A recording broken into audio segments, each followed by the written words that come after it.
그래서 하려고 하면은 더 멀어진다. 그래서 찾지 마라. 찾는 것은 고통이다. 왜 너한테 있는데 찾느냐. 그렇게 돌이켜보게 하는 거. 이제 그런 의미를 갖고 있습니다.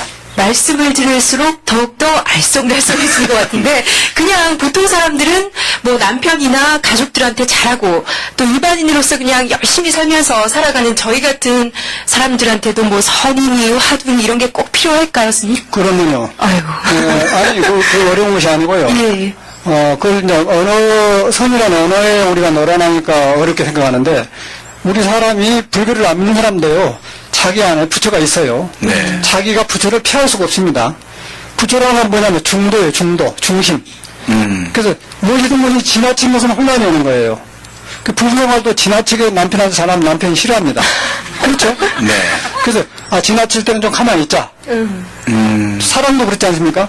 너무 그 원사이드 러브, 짝사랑하면은, 그러면 그쪽이 지겨워해요. 그렇죠. 그럼 서로 양쪽에서 알맞게 이렇게 서로 그 자극해서 중심이 않습니까? 근데 그런 것이 그 선을 해서 그런 중심을 얻는 것인데, 그러다 보니까 이 세상에서 모든 데서 선이 필요하죠. 그런데 그 언어를 선하니까 너무 고성질하고 큰 도를 깨달아야 된다. 그런 것 때문에 이제 어렵게 느끼는데, 사실은 선한 사람이 볼 때는 모든 생활에서 그 선을 다 공유하고 있습니다. 네. 우리 일반인들 누구나 이렇게 선에 좀 가깝게 갈 수 있는 그런 것이 있다 이런 말씀이신데, 네네. 한때는 말입니다. 이 선문답한다는 말이 좀 이렇게 나쁘게 그렇게 쓰여질 때도 있었더라고요. 누가 네. 이렇게 질문했을 때 엉뚱한 대답을 하면은 뭐 선문답하느냐 이렇게 말씀하시던데, 이 선문답도 상당히 어려운 부분이더라고요. 어떻습니까? 예, 이제 그 아주 높은 차원에서의 선문답이라는 것은 깨달은 사람끼리 하는 소리고,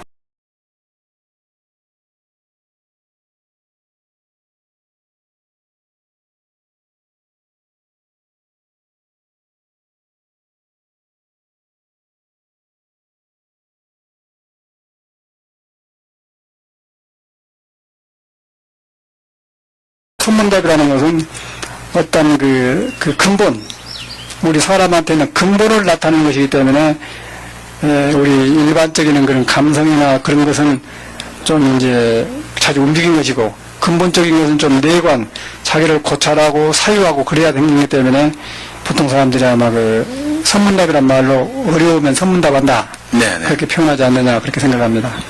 스님께서는 얼마 전에 책을 내셨다고 들었거든요. 예, 그 그렇습니다. 책 제목이 묻지 않는 질문. 자, 여러분 지금 책이 보이시는지 모르겠습니다. 이 묻지 않는 질문, 바로 이 책을 쓰셨는데 어떻게 이 책을 쓰시게 되셨는지. 네. 이제 이 책이 원래 본 제목은 솥하고 소를 찾네. 우리나라 말로 솥하고 소를 찾네. 아까 말하듯이 자기 손에 열쇠를 가지고 열쇠를 찾아 나가듯이 자기 안에 그 깨달음의 밝은 지혜의 빛이 있는데 우리는 밖에 있다고 찾아 나간다. 찾지 말고 타는 소를 만져봐라. 타는 소를 만져봐라. 만져보되 손을 사용하지 말아라. 손을 쓰지 말아라. 손으로 만져보면 손이 끊어진다. 근데 그게 선에서 가르치는 방법이거든요. 왜 손을 대냐면, 손을 대면 그 마음으로 봐라 이 소리죠. 눈에 안 보이니까 마음으로 경험해라 이 소리입니다. 네. 이 책을 제가 조금 봤는데요. 내용이 어려워서 뭐 충분히 이해는 다 못했습니다만도, 선을 말하는 순간에 이미 선이 아니다. 이런 이야기도 있고, 사실 이런 말이 많더라고요. 그걸 좀 오늘 쉽게 좀 풀이를 해 주십시오. 예, 그래서 그런 말씀이, 옛날 당나라 때부터 그런 말이 있는데, 사실은 그 선을 해서 보면은 그런 말이 어렵질 않아요. 옛날에서 중국에서는 선을 가르치다가, 표현을 해보면은, 화살이 활주를 이미 떠났다. 네. 그렇게 표현합니다. 또 말을 나오면은 이미 져버렸다.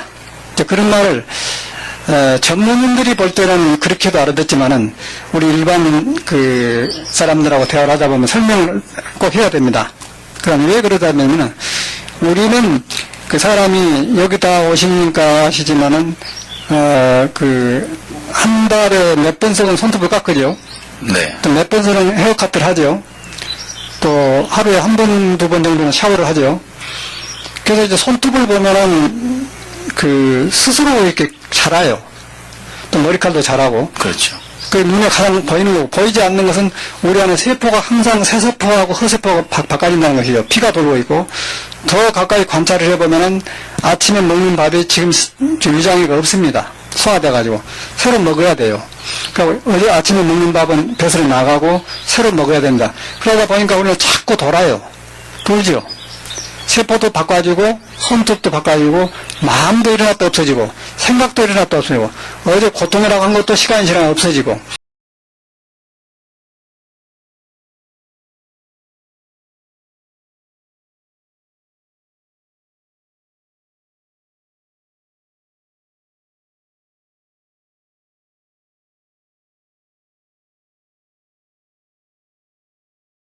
좋은 마음이 일어나면 좋은 말을 딱 붙들고서 이걸 오래 가지고 있었으면, 그러지만은 속에서는 본능적으로 새 마음이 일어나요. 그 새 마음을 만날 수 있는 기회를 못 갖는 거예요. 네. 그 헛 마음을 가지고 오래 붙들고 있기 때문에 집착이라고 하는 거예요. 그래서 고가 생깁니다. 고가. 네. 그래서 옛 마음을 가지고 나중에 붙들고 있으면 고가 생기고, 왜냐하면 속에서 새 마음이 나오기 때문에 새싹이 나와서 헛싹을 밀어내본다. 그래서 이런 낙엽도 질 때 보면은 가을에 지고, 지금 여기는 그런데 이제 벚걸리 가면은 가히 여름과 그 겨울이 별로 차이가 없어가지고 한쪽에서는 낙엽이 붉어 있고 한쪽에서는 싹이 나와요. 한 나무인데, 그러면 싹이 분명히 나와가지고 이 싹을 밀어내버려 떨어뜨려버려요. 네. 그와 똑같이로 우리 사람 안에도 새소표가 나와서 예수표를 없애버립니다. 또 우리 마음도 새 마음이 나가지고 옛마음을 밀어내 봅니다. 그와 마찬가지로 자연의 질서도 그러고, 마음도 그러고, 진리도 그러고, 또 국민학교 때 우리가 그 졸업할 때 보면은, 그 졸업반 학생들이 잘 있거라, 오두라, 전능계라고 하지 않습니까? 네네. 그러고 또 밑에 그 후배들은, 잘 가시오, 선배님들, 우리는, 네. 언니들의 뒤를 따르겠습니다. 그 앞에서 밀어주고 뒤에서 끌고 그런 거 아니습니까? 네네. 그게 자연의 원리가 아니었어요. 우리 몸도 그렇고, 마음도 그렇고, 도도 그렇고, 전체가 그래요. 근데 우리는 그런 그 변화하는 과정이 있는데, 우리 사람은 어떤 것을 만나면은 안 변하려고 딱 붙들고 있다는 네. 거죠. 붙들고 있는데, 속에서는 변해버려요. 네. 그 변해본다고 말하는 것이 진리라는 것이죠. 아, 그렇군요. 그걸 갖다 이제 붓다는 명상이라고 해요. 아니, 무상이라고 해요, 무상. 네. 항상 것이 없다. 고정된 것이 없다. 예? 그래서 이제 우리 보통 사람은 내나 이 나이 되면서, 내가 20대는 이렇게 좋았는데, 이렇게 되었어. 그렇게 여기에 따라가지 않습니까? 그 불안한다는 것이죠. 그러나 도를 닦게 되면, 받아들인다는 것이죠. 변하는 것이다. 변한다고 볼 때 변하는 걸 따라서 가다 보면은 아까 말한 대로 묘하게 스스로 변하고 있다는 걸 알아요. 네. 묘하게. 그러다 보면 생각이 탁 끊어지면서 순간에 남게 됩니다. 순간에 남다 보면은 진리로 떨어지게 되는 거예요. 네. 그러다 보면 자기 불성에 들어간 거죠. 그래서 이제 그 불성의 순간에서 말이 생겨보면은 벌써 말이 진리를 벗어난다는 것이죠. 네. 화살이 화살을 떠났다. 이제 그런 진리의 극치를 설명하는 말들이 그런 말들입니다. 그렇군요. 이게 변화하는 것이 당연하다 이런 말씀이시군요. 그 당연한 것이나 거의 그대로 그냥 진리죠. 진리다. 제가 그 한 가지 또 궁금한 게 갑자기 생겼습니다. 네. 우리가 마음이 자꾸 변하는 사람 있지 않습니까? 그런 네. 사람들이 욕을 하더라고요. 뭐 네. 어제는 저렇게 했다고 오늘은 왜 또 저렇게 하냐. 그것도 괜찮은 겁니까 그러면? 그것은 이제 두 가지가 있어요.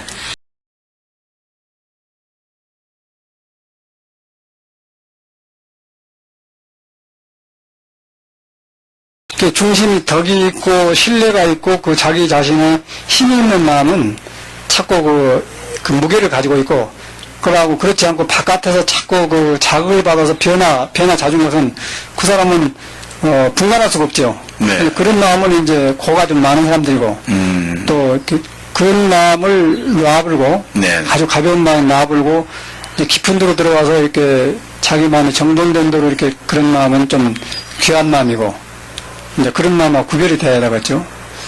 그 책을 여러분께서도 읽어보시면 아시겠지만요. 책에 보면 굉장히 인상 깊은 그런 구절이 나와요. 만공 스님의 수박 공약 이야기라는 부분이 나오는데 저도 참 인상 깊게 읽었습니다. 그 안 보신 분들을 위해서 어떤 내용인지 또 그 안에 담긴 깊은 뜻을 좀 말씀해 주세요. 아주 이 책에서 그 내용이 가장 하이라이트입니다. 네.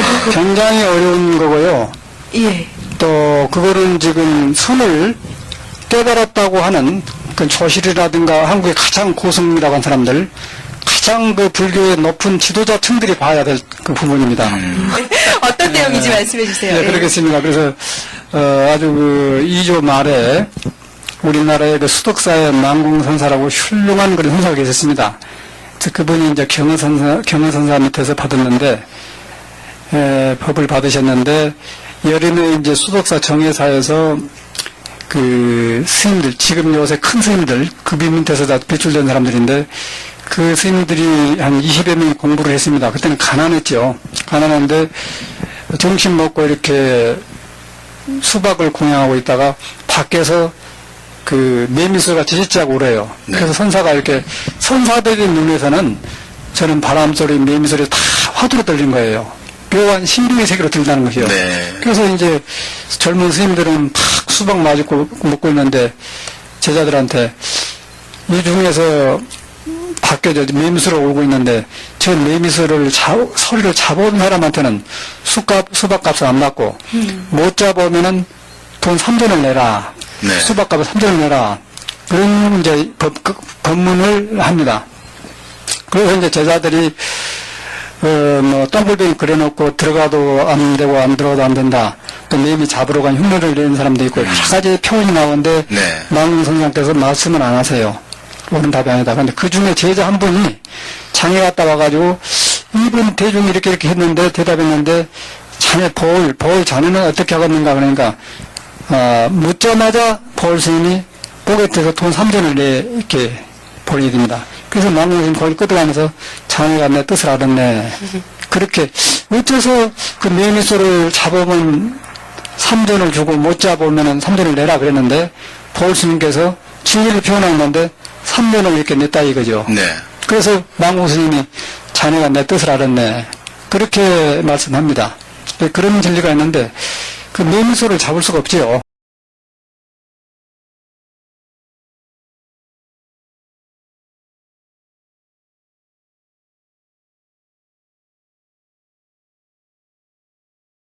잡으러 가려고 한 것이나 한나인데 그것을 두 개로 만들어 보면 진리로부터 멀어진다는 것이죠. 네. 그래서 뭐 읽는다, 말을 해서 한다 그러면 벌써 먼다는 것이죠. 화살이 떠났다는 것이죠. 그런데 이제 선사의 말에 그 진리를 깨치지 못한 사람은 머리로 이렇게도 대답하려고 저렇게도 자기를 자꾸 떠나서 대답을 하려고 그래요. 그러나 깨달은 사람은 3절을 탁 내놓는 것이에요. 이것은 읽을 수 없는 것이다. 네. 읽을 수 없다고 깨달아 보기 때문에 그런 진리의 성질을 본 사람이야. 아무도 몰라요. 깨달만 하는 거예요. 끝나본 것이에요. 그래서 이제 그거 갖다가 선에서는, 진리는 말을 떠나 있다. 네, 그런 말이 있습니다. 그런데 많이 깨달으신 분하고요. 그러니까 진리를 많이 접하신 분, 수행이 많이 되신 분하고 그렇지 않은 분하고 그냥 말씀은 다 똑같이 하시더라고요. 그렇죠. 그런데 어떻게 구별할 수 있는 법이 있나요? 아니면 뭐 어떤 그런 그렇죠. 알 수 있는 방법? 그렇죠. 이제 경험자와 경험자가 아닌 것하고 다르죠. 네. 아까 전에 그것이 선이다. 어떤 교수가 그러듯이. 예를 들어서 우리가 선에서 그런 말씀을 많이 하죠. 물이 차나 더우냐? 그럼 먹어봐야, 마셔봐야 안다. 네. 그 마셔본 자하고 마셔보지 않고 한 자하고 전혀 다르죠. 그렇죠. 네, 그와 같은 차이죠. 물을 마셔보지 않고 우리가 백과사전을 통해서 물의 성질을 알 수는 있는 거죠. 그렇죠. 하지만 그 맛은 모르신다 이런 말씀. 그래서 선에서는 이제 그런 것을 대답을 그렇게 마셔봐라 하지 않고 그냥 물을 떠서 주지 않습니까? 네. 그럼 답이 된다는 것이죠. 그게 이제 선문답이라고 해요. 그걸 선문답이라고 하죠. 네. 또 최근을 보면요, 이 미국에서 제자들과 함께 수행하는 이야기가 쭉 나오는데, 이 불가에서는 스승과 제자 사이의 규율이 굉장히 엄격하다고 제가 들었거든요. 우리 스님은 어떠신지 무서운 스님 같지는 않으시거든요. 예, 그래서 이제 우리나라 같은 경우는 그 위계질서가 분명하고, 예. 네. 서양에서 그러면은 가르칠 수가 없어요. 그 서양에서는 그냥 가만 놔두고 친구처럼 해주면서 이렇게 올바르게 법문을 가르쳐주면 스스로 스승을 존경합니다. 스스로 질서가 생겨요. 네. 우리는 이제 그렇게 해서 어떤 유계질서를 지키고 동양에서는 그 배울 때부터 그냥 이렇게 가르치거든요. 군대식으로. 근데 그런 점이 다릅니다. 그래서 서양에서는 이제 법문 듣고 마음에 담으면 스승이다 그러고 그래서 멀리서 봐도 굉장히 공경하고 네. 또 스님 옆에 있으면 항상 자기 자리를 비켜주고 스스로 그러더라고요. 네. 아마 저는 그런 데서 도덕이 나왔지 않느냐 스스로. 우리나라는 그걸 가르치죠. 질서를 잡기 위해서. 네. 그러다 보니까 어지러움과 그런 순서가 필요하지만은 또 그게 지나치면 그 공부에 방해됩니다. 네. 지난 그 3일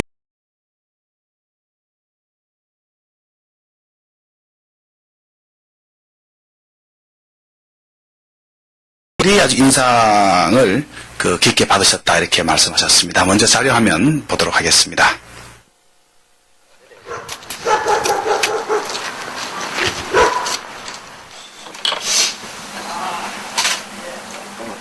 뭐 종교라는 것은 그야말로 가장 근본을 가르치는 거니까 다 보면은 부처님의 자비라든지 기독교의 사랑이라든지 또 원불교의 어떤 일치 그런 모든 것들이 어떤 우리의 사회 속에서 그야말로 좋은 밑거름이 돼서 항상 평화와 어떤 모든 사람들에게 아름다움을 전하는 그런 의미에서 이제 이번에 또 현웅선님이